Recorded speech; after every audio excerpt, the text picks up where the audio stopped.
Okay, that's interesting because I really think a better version of this business would be doing more improvements.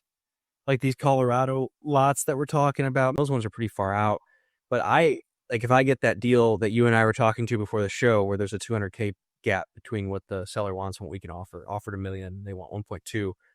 I think that's one where it could be totally worth grading in a driveway, paying for a well, and stubbing power to a home site, potentially.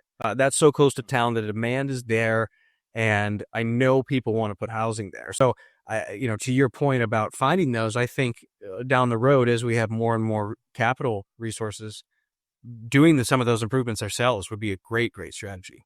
And I feel like I think that's a really good point because one of the groups that I work with, advertising their properties, they offer financing up to 50,000 for the improvements of well, septic, and electric extension, and that draws a lot of attention to it. But I feel like the inquiries that I field most often is, is there water already on the property? Is there septic already on the property? And I think if you can make some of those marginal improvements, I feel like people that we know that have been in the business for a while that are succeeding, they're drilling test wells whenever they're doing these different types of developments and stuff like that, because that just creates that reduction in fear that we were talking about a little bit, where it's kind of similar to the mortgage rates dropping of like, oh, now it's a good time to buy real estate again, of, oh, it's a good opportunity to buy this real estate because they've drilled the test well and we know that there's water there.